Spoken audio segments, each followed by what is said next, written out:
She has office all the way.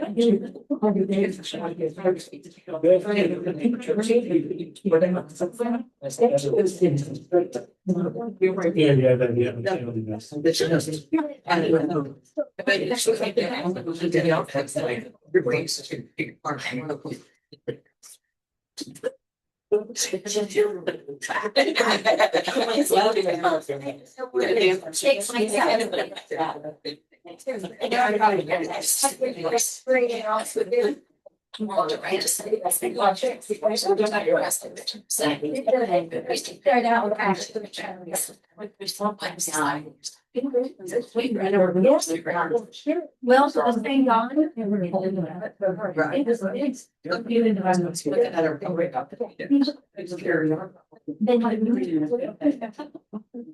yeah, I'm just still looking to see if she was here.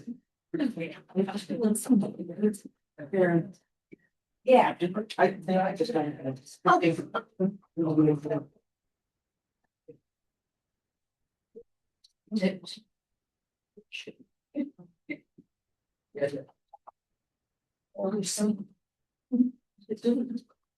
got 29 here.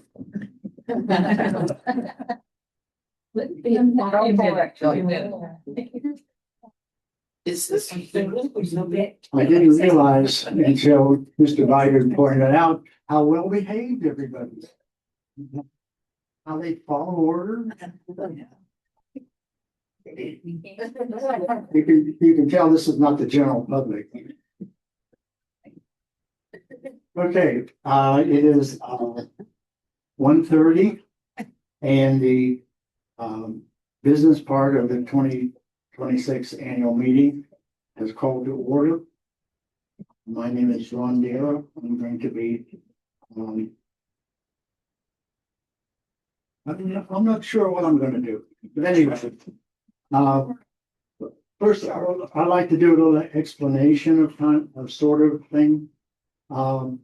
Those of you who are familiar with Robert's Rules of Order and how organizations run things and all that kind of thing. This part's going to be a little bit more informal than we're used to. We're not going to have a bunch of stuff, we'll make a motion and second it, and we are going to argue back and forth like you're used to those kinds of meetings. This is more of an informational type thing, and some of this stuff you may not be familiar with.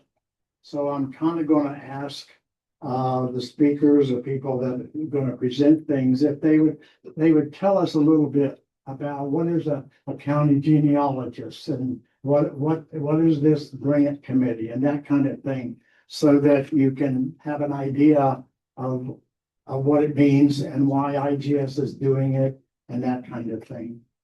We do have some officers here. If you are an officer of IGS, would you please stand up and be recognized? No officers?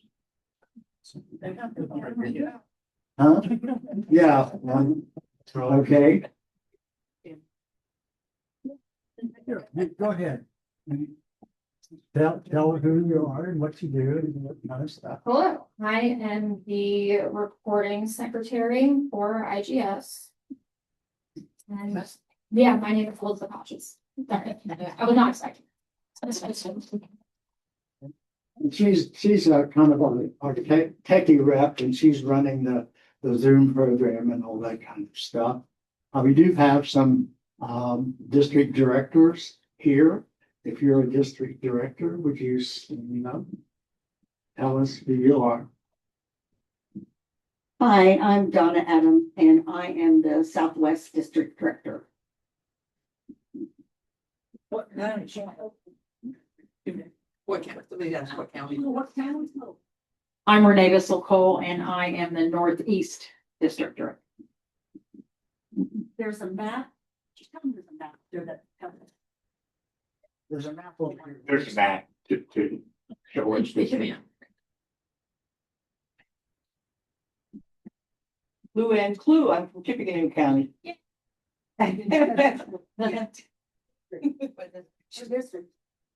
District. I'm in Northwest, sorry, I'm up north there.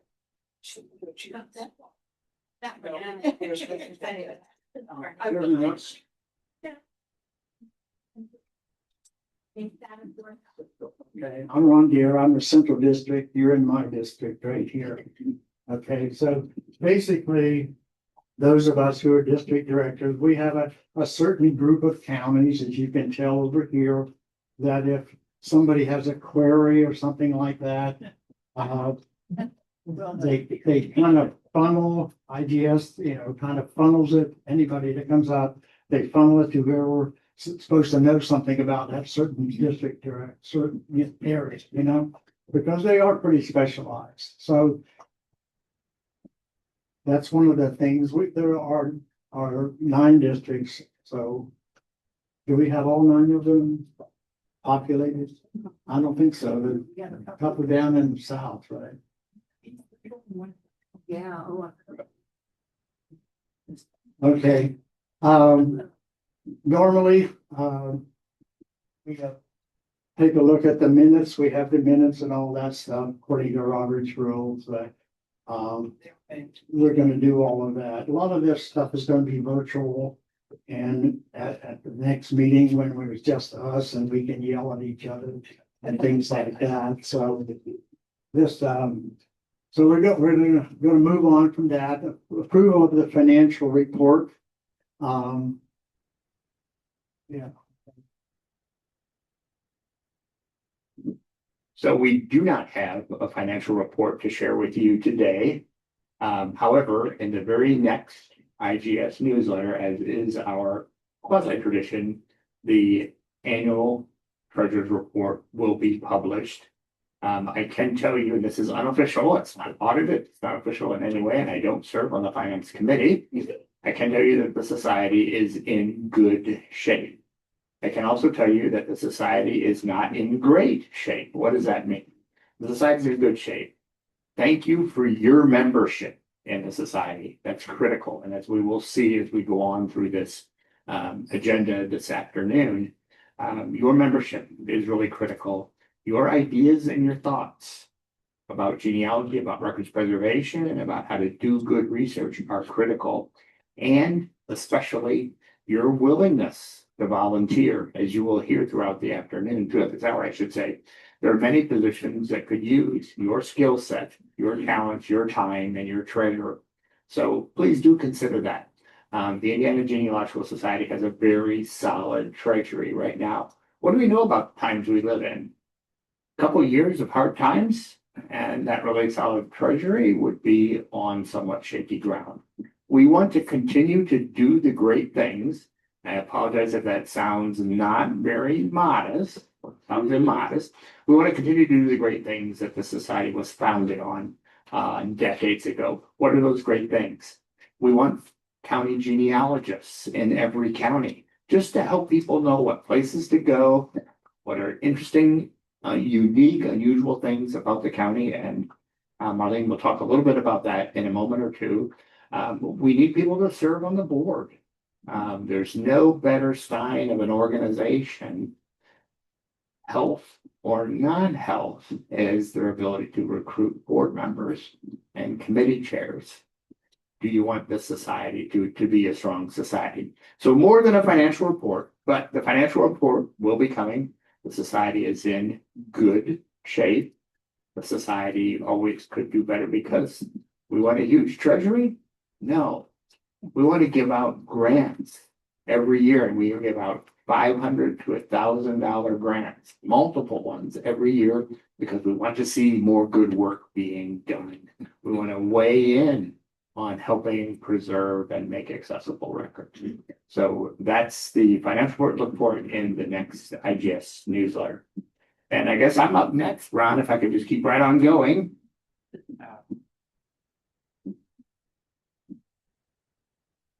I am the chair of the conference planning committee.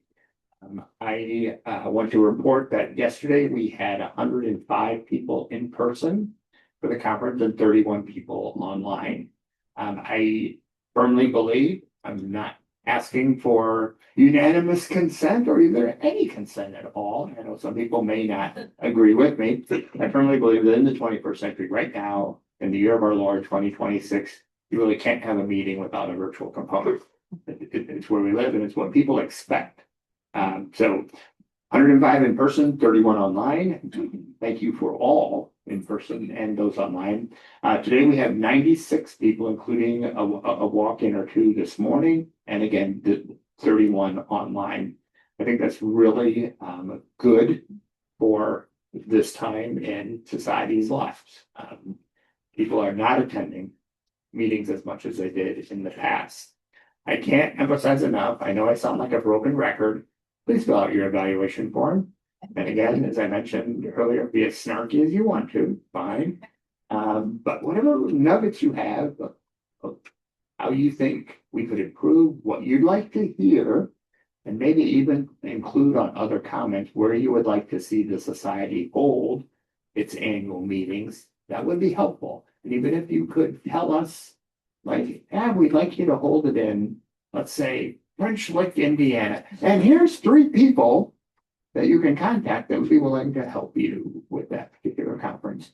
We don't hold them, as you will notice, as much around the state as we used to. There's a reason for that, right?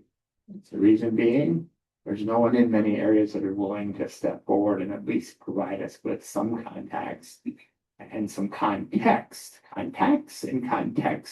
for how this will be a successful conference. We don't want to hold a statewide conference and have 15 people show up. Not a sign of success. So please fill out those evaluation forms and ideas about future conferences and future speakers. You could probably have Jim Byler back for the next decade, but his calendar is probably full. But we want great presenters like the ones we are enjoying today. So please do give that some thought. And I'll turn this back over to Ryan. Well, I'd like to back up a little bit to the financial aspects of things. One of the things that we are heavily involved in right now that has financial implications is the National Archives Bounty Land project. We think this is a very important project, especially for all of us who are revolutionary, researchers and things like that. Those bounty land records are some of the most vital ones that you can use to get into DAR or SAR or a lot of organizations, 1812, those kinds of things. It's costing a lot of money. We've already spent, I don't know how many $1,000. 20. Huh? $20,000. $20,000. And that was the NGS is running it, right? That was raised because the board of directors, I'm not a member of the board of directors right now, voted to do a $10,000 match. So all of you and people you know contributed the other 10,000 to make that 20,000 happen. And right now, thanks Ron for remembering this, right now we have a second match going. Can we find a way that each of the 92 counties will contribute $250? I don't know. Don't care how you do it. Maybe get Meyer Stewart to write you a check. Maybe do a little tin can at your next couple meetings. But if we could get every 92 counties to just come up with $250, why $250? 100% anniversary. That would mean we could contribute another $23,000 to the preserve the pension, the bounty land warrants. Okay, now here's your challenge question. Yes, still doing the 250, yeah.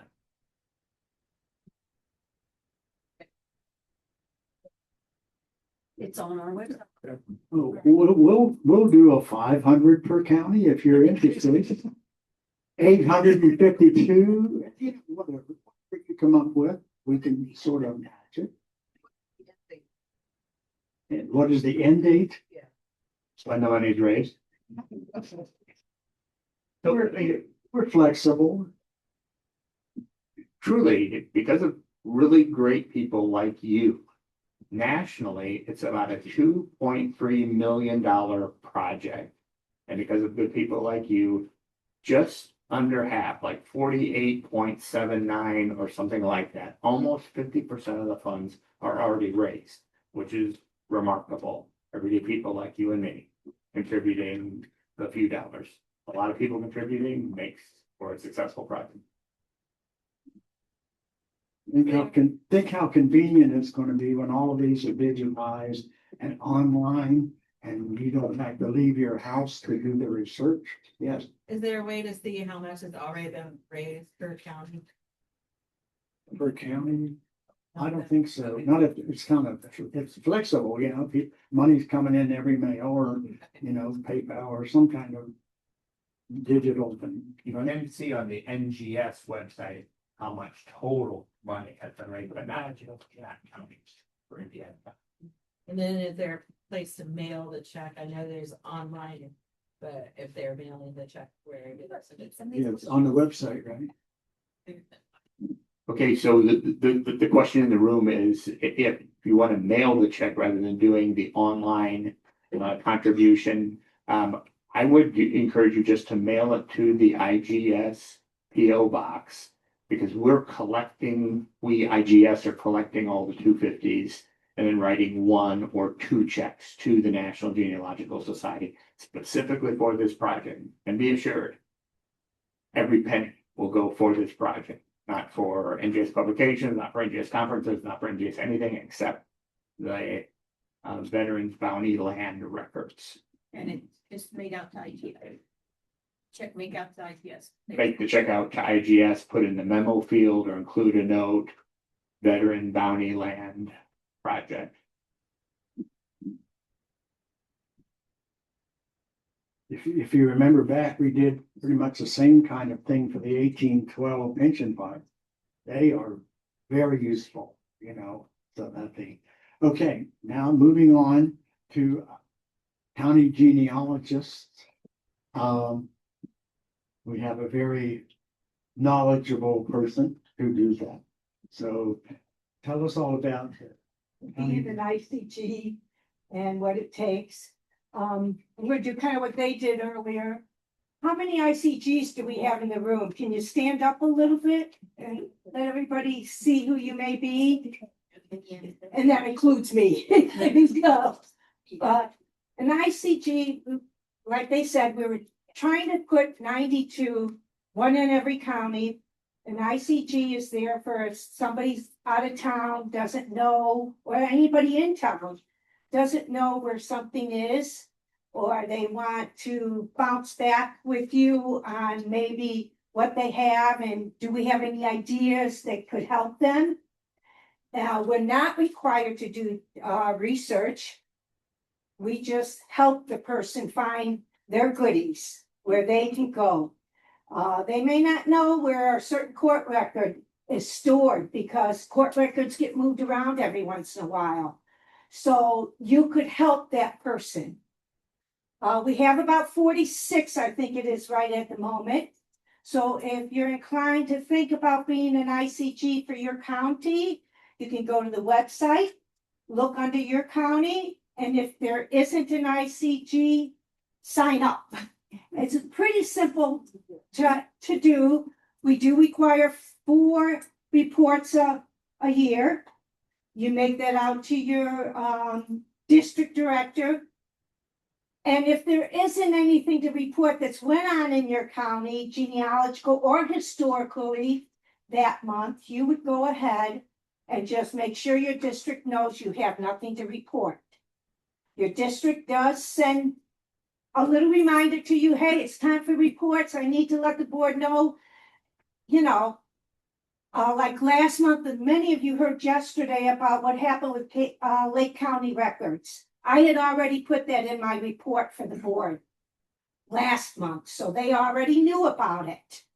So that's all you know, be aware of what's going on, know where some records are, and that's it. We are at this moment looking to, I have kind of stepped down, so we're looking for an ICG committee chair and some people to be on the committee. And it's not hard.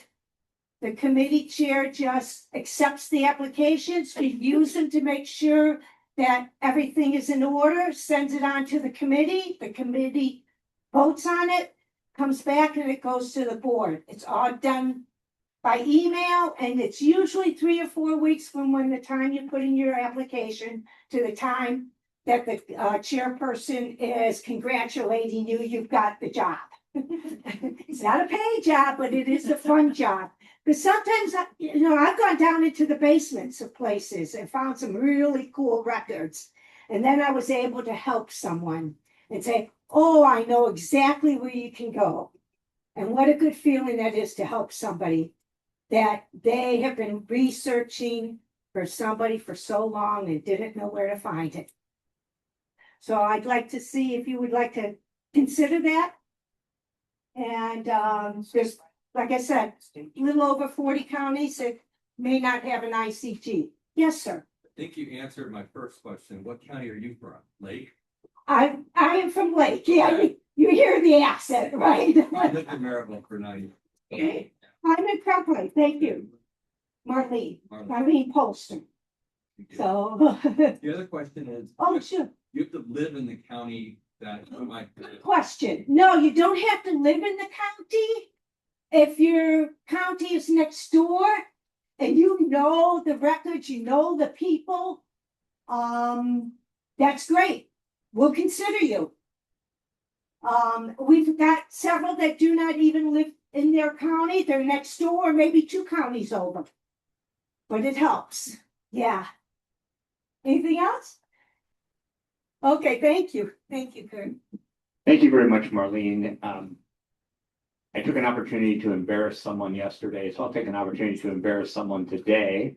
Marlene is resigning, retiring, stepping back, as she articulated, from her position. She has done an amazing job growing this program up. We should give her a round of applause.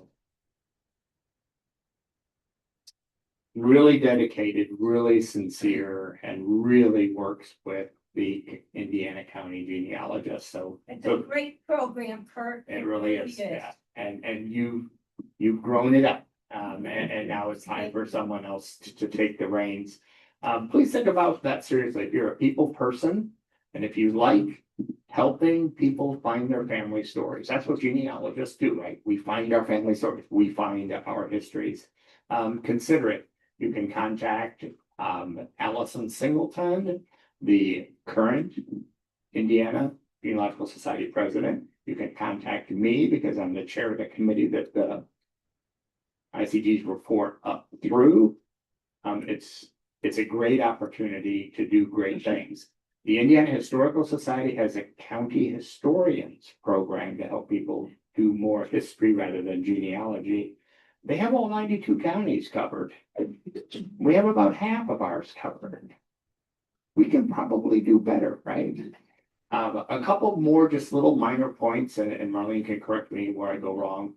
If you like doing family history, and if you are really knowledgeable about your county, please consider being a county genealogist if your county is not covered.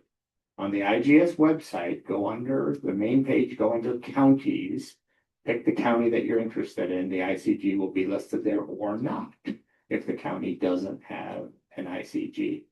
Marlene is right. We have considered individuals that don't live in a county. I do want to put a little apostrophe, no, an asterisk after that, not apostrophe, but an asterisk. This isn't bingo. Like, you're not trying to fill your bingo card. I'm the county genealogist for 5 counties, for 7 counties. No, we really do take a look at where your references came from and whether there's evidence. And we've reached back to some people. And Marlene's right, we approve like 90% of them, like more like 95%. But there are a small percentage that don't get approved because there's no real documentation, and we don't require a lot of documentation, but yeah, I'm living in this county, I'm going to do this. Okay, talk to us about that.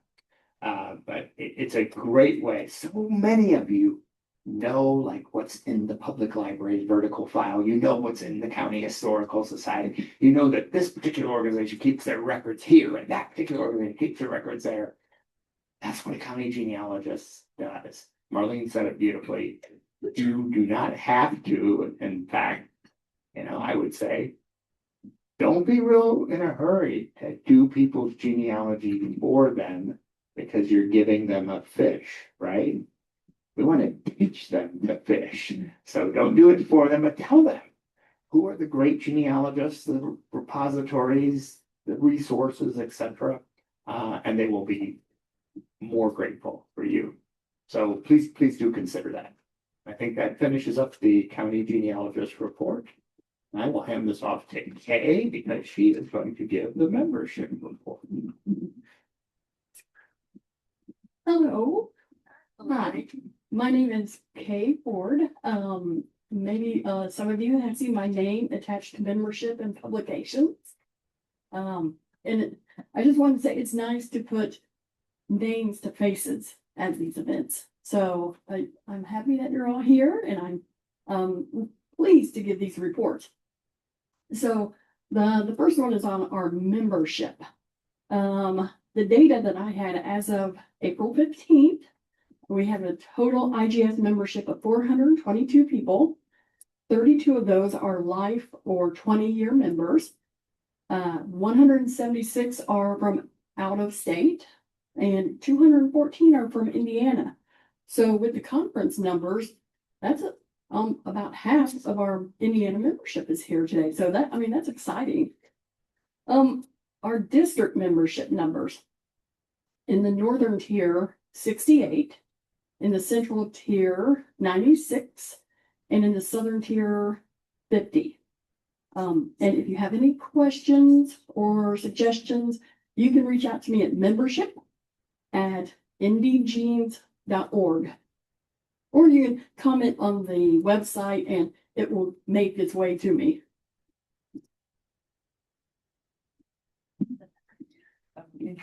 So I'm also the publications chair. This report's a little more lengthy. This committee is in need of a chairperson, so I'm the interim chair, and a couple more members. We have welcomed IGS members, Carissa Williams and Gail Hickey, to the committee. And I just want to touch on the readership of our quarterly journal, the Indiana Genealogist, and our bi-monthly newsletter, the IGS Newsletter, averages 65 to 70% when we send those out. So thank you very much for reading our publications. Just as a gentle reminder for district directors, please provide content to us, to the editors, for the journal or the newsletter, or reach out to members, non-members in your district to send us content. It's picking up here recently because we have started a writers special interest group, a writers SIG. And if you're interested, we meet on the second Tuesday of even months at 6:30 p.m. via Zoom. And we also have a private Facebook group. So if you have done a little writing and you want some peer feedback, reach out and join the private Facebook group. And our Zoom meetings are very informal. A lot of times they turn to talk about how we've used AI in our writing. And we share all kinds of different tools and tips. So, and it's usually less than 10 people. So if you're interested, reach out to me at publications@indgenes.org. And I have started an e-blast for district directors and ICGs, where I'm sending it out about a month before the newsletter with information about what IGS is doing for you to share with everyone in your district.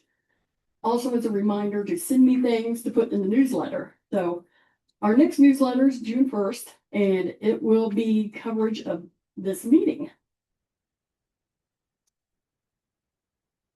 Well, there's more on the back here. So, we also do a YouTube live every other month. No, I'm sorry, every month. We are taking the summer off this year, so we're having one in May, and then we'll be off June, July, August, back in September. So, YouTube Live. We have, IGS has a YouTube channel, and we have a library of, I think, 50 videos stored there. It's youtube.com/at IndgenSoc, INDGENSOC. It's just. It's in the newsletter. YouTube.com on the YouTube. Oh, this is the YouTube channel. So, yeah, we use that INDGENSOC. We try to be consistent through that. So it's called Hoosier Roots Live. And we reach out to me.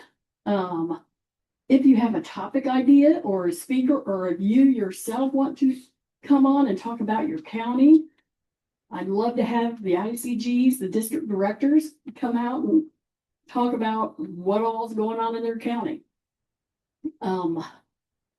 I think the one after, let's see, next month we're going to have Joy Neighbors, and she's going to be talking about cemeteries.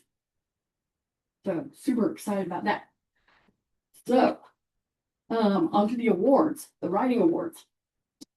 The IGS, we offer an award for the IGS Newsletter and the Indiana Genealogist. This year we are giving a monetary award along with a certificate. So, if that motivates anyone to write an article for publications, just make sure it's over 1,000 words, please. And it has to be a narrative article, not a transcription or an index. So the IGS Newsletter winner, her article, it's called Wills and Probates by Anita Watts Kopetsky. And it was in the August 2025 issue of the IGS Newsletter. Our judges said this was an informative article and it explained the subject matter very smoothly, and which is kind of difficult, wills and probates. So something also we did this year, we recruited IGS members as judges. So the publications committee did not judge these because we work with these authors. And we created a rubric. So next year, if you're interested in helping us judge, please let me know. We just had 2 judges this year and it seemed to work out very well. So Anita, she won $50. The Indiana Genealogist winner. Her article was titled The Missing Bones of Dr. Jones. Ground Penetrating Radar Solves a Family Mystery by Eileen Lyon. And she won $100. That was in the spring 2025 issue of the Indiana Genealogist. The judges' comments were attention-getting and readable title, or the title is an effective hook, and the description of the identification was intriguing. So again, it's publications at indygenes.org with any questions or comments or suggestions. Let's see, I did want to note if you haven't, visit the IGS website. It's newly updated. It's that INDGENSOC.org. If you haven't been there, go check it out. For non-members, there are free databases. If you are an IGS member, you do have access to many more locked databases, as well as the digital publications, which you'll find in the document library.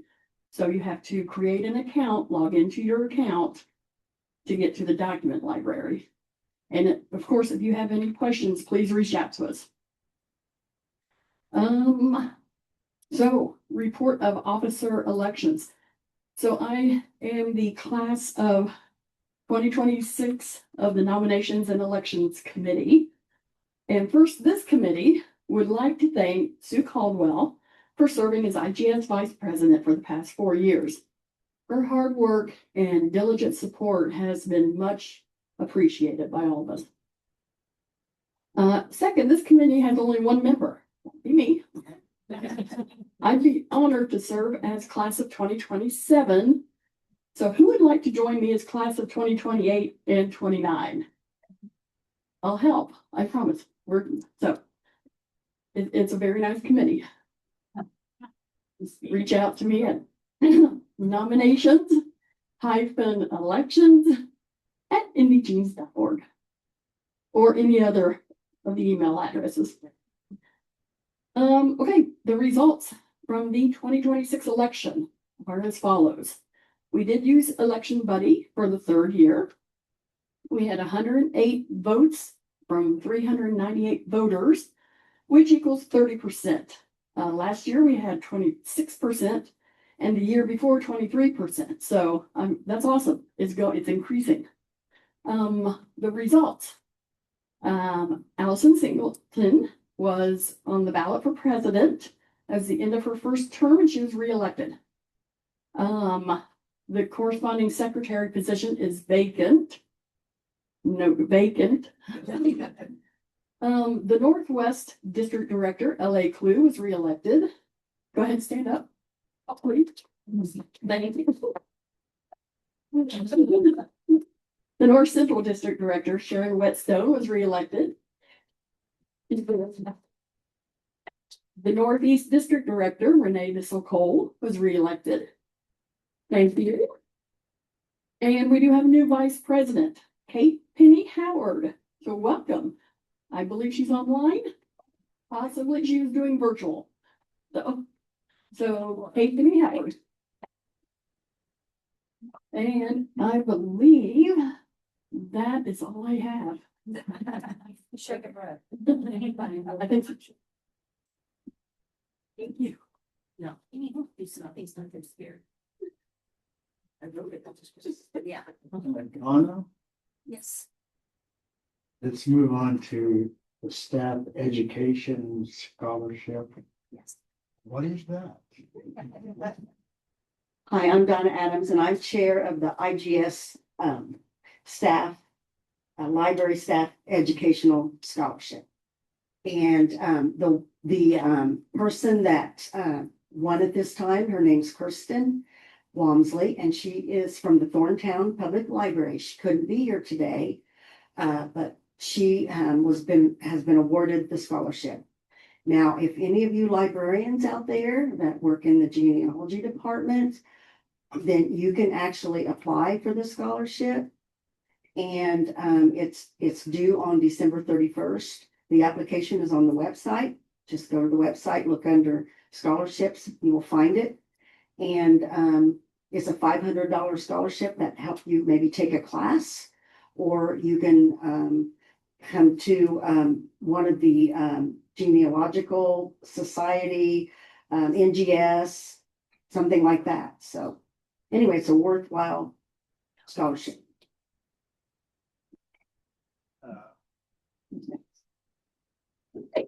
Grants.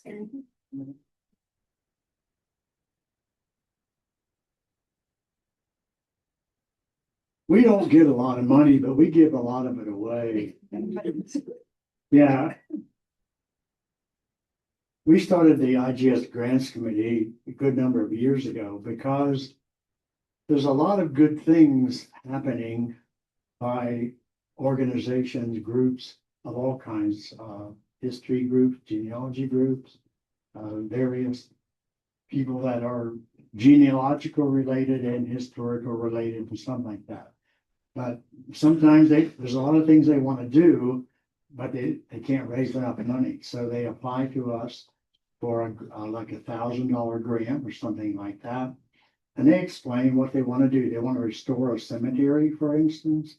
They want to do some other kind of indexing, or even like buy a scanner to do something or other like that. So that's what this grants committee is. We have one of them that's specialized in just cemetery work because that's so important to us, right? But the others are a variety of different kinds of projects. And if you fill out an application, the application is on the website. Turn it in and explain what you're doing and all that and what effect it has on genealogy and how much better it's going to be when it's done. So, you know, our group will evaluate it and say, okay, we'll do this. Now, we started out with just like 3. One a cemetery and one for this and one for that. And then we said, well, we got 7 really good applications.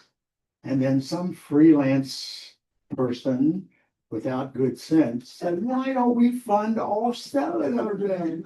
And the board goes, but then we did it and it worked out pretty good and the sky did not fall and stuff like that. So basically it comes down to what we can afford. Okay, so if anybody out there has a project in your county, in your area, and you could use some extra financing to make sure it got better, you know, got completed on time and all that kind of stuff. Go on the website, it's under grants, see what the technical description is and stuff and deadlines and all that sort of thing. And then if it's something that, you know, fits into what you can do or you want to do, I'd fill it out and send it in. And we might be able to fund your project. And then you can come and tell us all about it, that kind of thing. Do we have anybody here? Luann? I don't know, I don't have a person that won. Wait a minute. Here, Philip. I'm on the grant committee, but Sue had the winner and she is at another conference. I just wanted to say, we have money to give out in these grants and we only had 1 application this year. So seriously, think about, do you need something digitized? Do you need to buy a camera, a scanner, supplies? There's a resource grant that will cover those kind of things. Of course, cemetery stuff is very good too. But we have resources. You got to apply for it though. It's on the website. Thank you, Ron.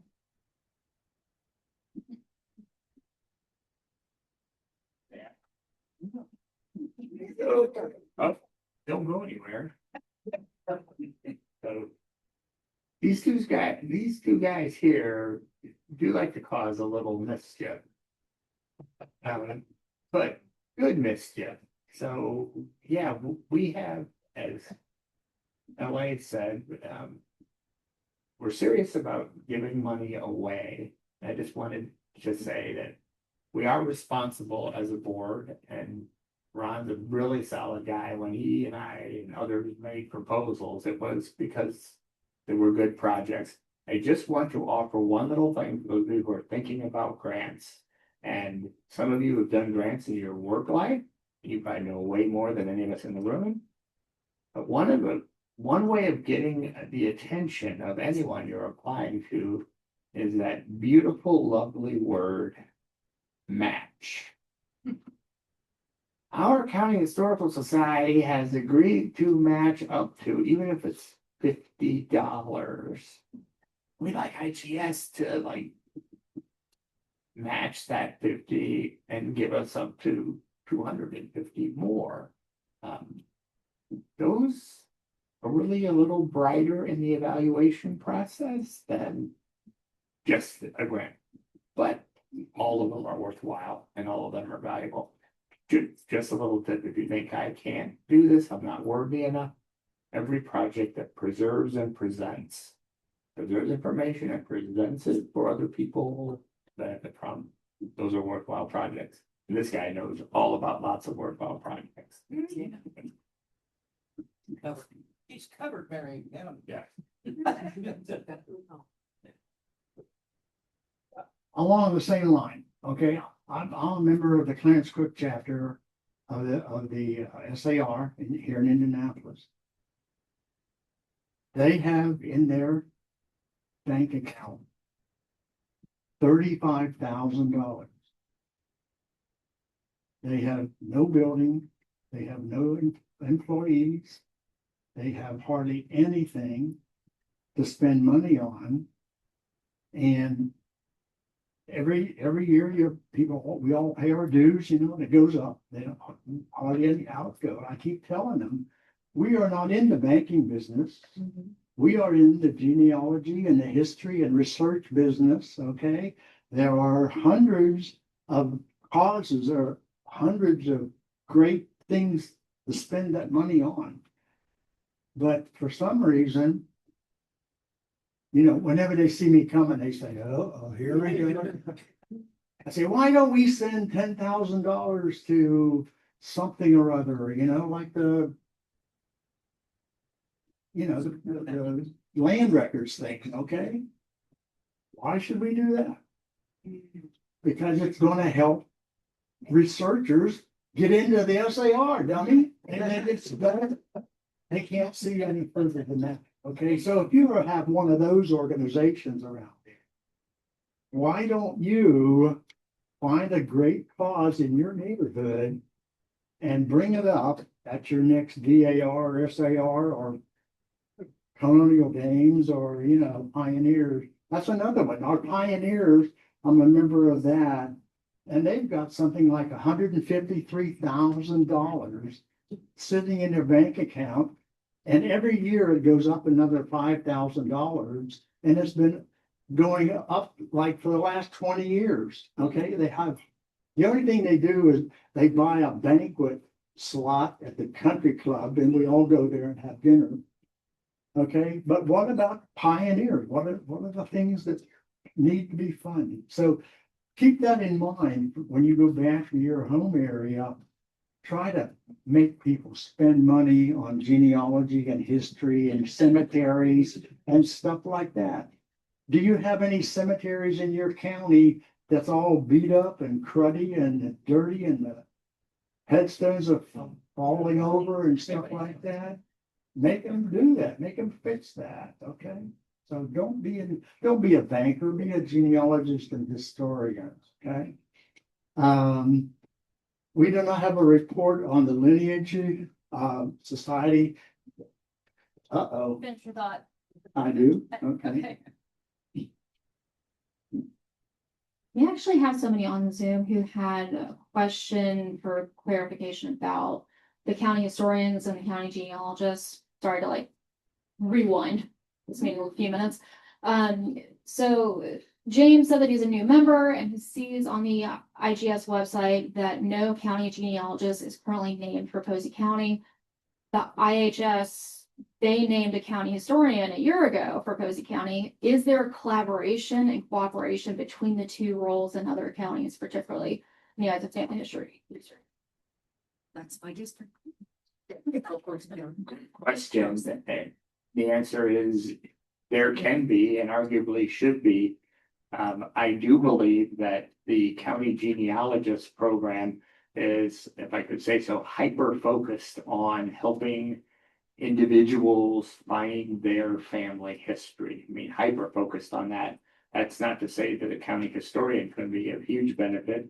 Many county historians do genealogy, so it's a wonderful marriage there. Some county historians are not really that interested in doing family history, but like architecture and like settlement history and church history, that kind of thing. All good things. But we decided to start years ago the county genealogist program because we wanted people hyper focused on not necessarily architecture or migration or various historical themes, but we wanted to take people with genealogical knowledge that can help people find their family stories. Did you have that? Yes. I'm the representative for Sullivan County, and I'm actually Southwest Director, which Posey County is in my end. And I'm Donna Adams, and I am both. I am the county historian, and I'm also the county genealogist. So I do both in my county, and it works out really well. does work out really well, but that's because Don is a really special, wonderful person. And you're also a special, wonderful person, but Don is really, really great. I hope that answered the question. What was the question? Oh, yeah, yeah. These two societies are currently under hiatus because we're changing personnel and things like that. And we have to do some training and all that stuff. But we hope to have it up and running here pretty soon. Okay. There again, a lot of this stuff that we've been talking about, look at in the newsletter, you know, and on the website, things like that, especially financials and things like that. And you'll get much more detail. Okay. There's one thing that I'm currently involved in that when it's dark at night, I think, now this is a miracle. This is a real miracle. Because it happens in Indianapolis.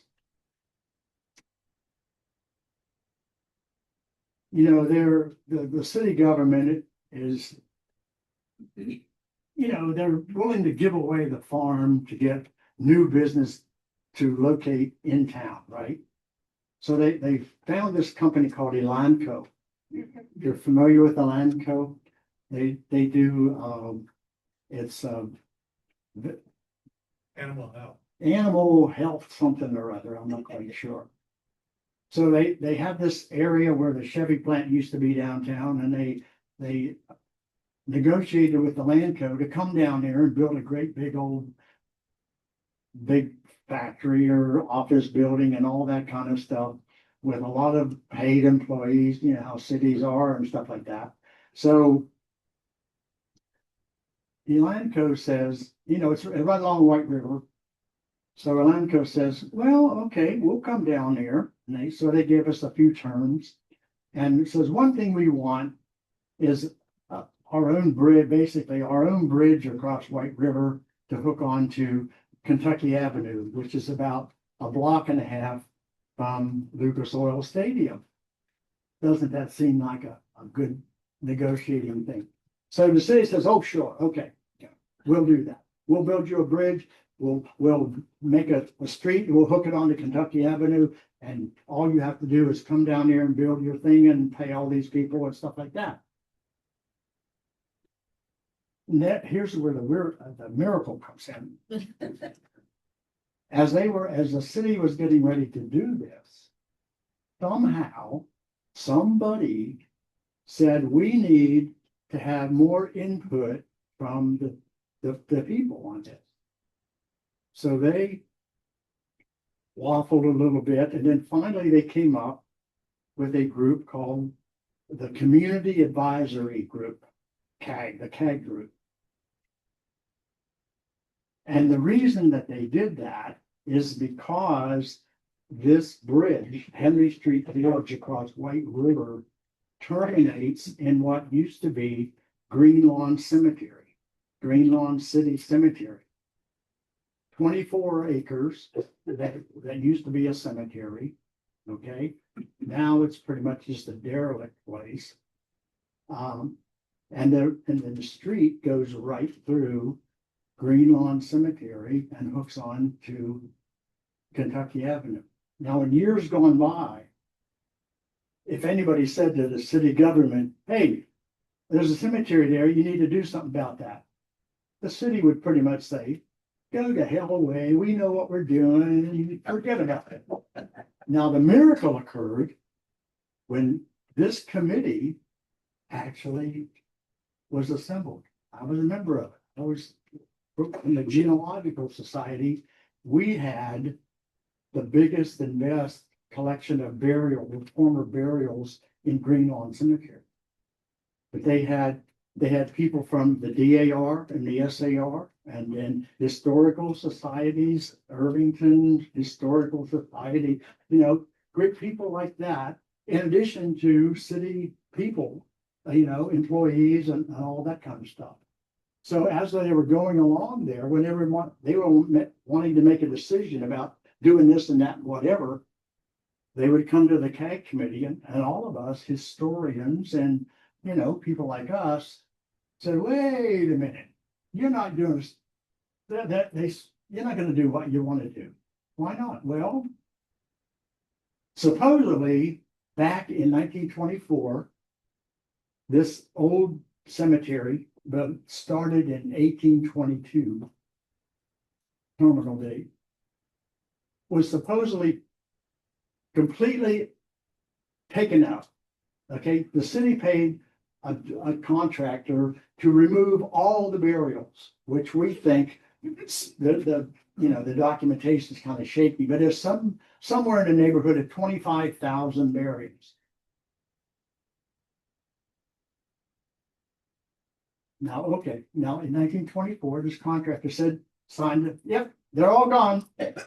So you can sell the land and all that kind of stuff. So the city started selling the land. They put a railroad sectional terminal there. They built a diamond chain company on a big part of it and all that, and several other, and then for a while, there was a football stadium and a baseball stadium there. Every time since 1924 up till about a couple of years ago, anytime any company, anybody did any kind of digging or any kind of construction on this site, guess what they turned up? Bones. So since 1924 up until a couple of years ago, they probably turned up like 300 to 400 burial bones, you know. Well, that was just an accident, sort of, you know. So, you know, they come back to the CAG committee. The CAG said, well, we all talked about it. He says, well, what you need to do is do an archaeological project. And if you want to clear this roadway, which is about from here, maybe to the wall here, about a quarter of a mile. If you want to put a road there, you need to have the archaeologists see if there's any burials. You listened yesterday to Jordan, what was it, 1,719, something like that? This wide, quarter of a mile. Area that's supposed to be totally empty, 1,700 burials that most of them had never ever been disturbed. So that's the kind of thing that genealogists can do when you go back to your thing, back to your home and stuff like that. Try to get on a committee or something like that and make yourself known. They spent over $1 million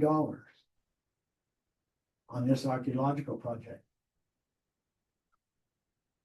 Now, we were, you know, we genealogists sitting down. We did it. We did that.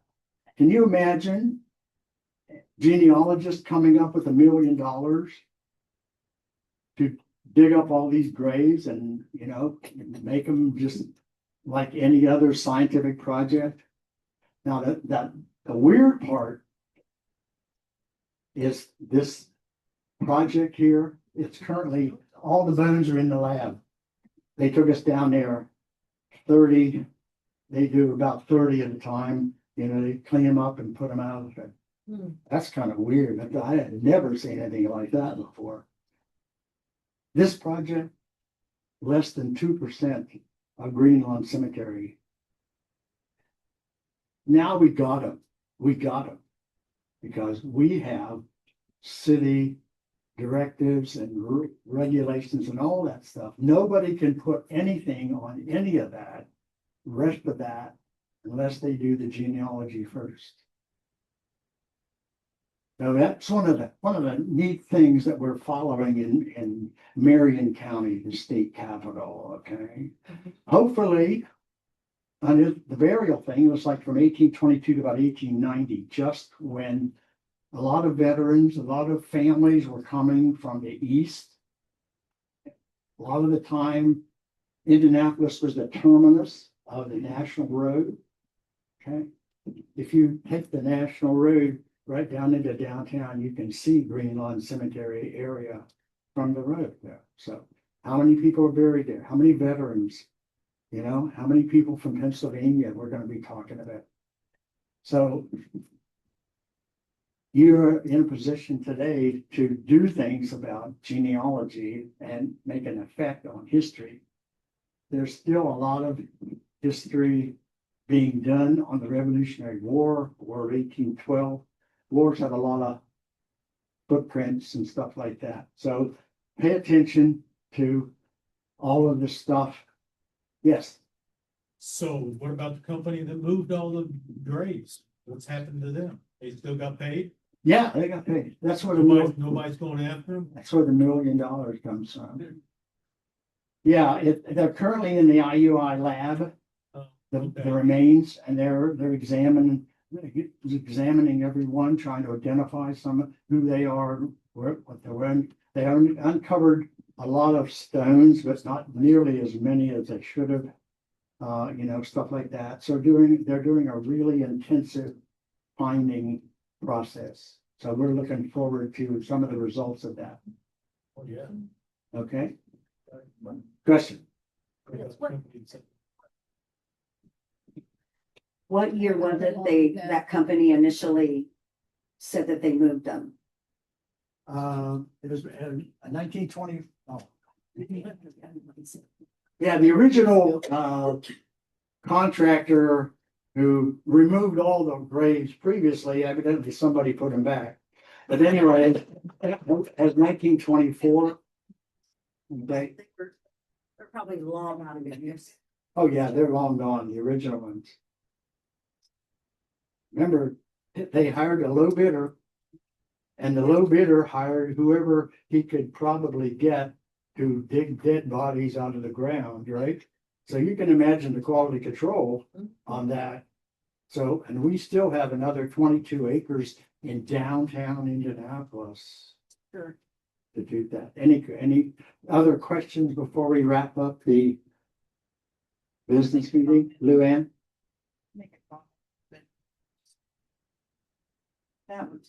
That's project's got such huge money and they're doing so many wonderful things. You don't usually hear about all that kind of stuff on cemeteries, but I just want to make one comment. Having restored cemeteries in Tippecanoe County and worked in workshops around the state, this is not uncommon. Every county has had cemeteries that were destroyed, soccer fields built on top of them. We have 4 destroyed cemeteries that were pork farms in Tippecanoe County. I'm working on that. So it's very, very common that cemeteries are destroyed, sadly. So don't be surprised. It's not. Okay, for a second, yeah, even the Miami County up in Peru, their county home cemetery was destroyed. When the home went down, nobody did anything. The farmer next door said, well, I can have this. No, he said, I can use this for my cows. Yeah. Okay, and then there are cemeteries, pioneer cemeteries. One of my Blizzard in Carroll County is on private land, and the owner won't let anything happen to it. He's adamant. Yeah, well, that's what sells the land. Yeah, we have to wait. I have a comment. Running out of time. So we gotta wrap up. Yeah, Donna Adams here. In our county, in Sullivan County, we have cemeteries that are moved by the coal mines. And we've had several done that way, and they are, years ago, they probably didn't do it right, just like what happened here in 21, that's 1921 or 24. But now it's like an archaeological dig. They have to come in and they do it correctly. I've been out there. I've been since I've been on the county genealogist. I have went out and actually saw it, and for myself, because when people ask me how it's done and if it's done right, I want to be able to tell them that I saw, with my own eyes. And I do a lot of the research for the cemeteries that are being moved with the people, because they have to contact the the descendants of those people to get the permission to move them. So it is a process now. And I remember my dad was a heavy equipment operator, and he worked a lot of dirt work down in the southern part of Indiana in the 1960s. And I remember them bulldozing cemeteries. And that there was no laws to protect a lot of those early cemeteries. It's 2000, they created the law. Yeah, in 2000, July of 2000, the law became a little stricter on cemeteries. Okay, before we adjourn in a moment, I want to clarify something, and Kay, you can correct me if I misunderstood what you were saying earlier. Last year's annual meeting minutes, they were put in the newsletter, so we just need to vote to approve. We can move on with our lives. Okay. Luann moves, LA Clue, and Caitlin Matthews, thank you. All right. Everyone moves to vote. Okay, thank you. Aye. It's been a long day, you guys. All in favor? Okay, do we have time for another question? You still okay? All right. The bylaws, what the officers are and their terms of, if they can vote it on, all that. Okay, the question is, where do you find the IGS bylaws and officers and all those other kind of people? It's on the website, indiansoc.org. Just go on there. You should have a password, when you join them. Yeah. If all else fails, because none of us are experts on every website, so if all else fails, email any officer and say, we'd like to have access to this. One of the things that Jordan mentioned yesterday is that they're working on establishing a county cemetery commission for Marion County. It's legally authorized already, but a lot of counties don't have those. So if your county does not have a county cemetery commission, you might look into that and get yourself and a couple of your friends on board. And then you might have some actual influence about the condition of cemeteries in your county. Just a thought. Any further questions? If not, we're going to adjourn our meeting. Thank you very much for your attention and your input. This next session starts at 3:00. Thank you.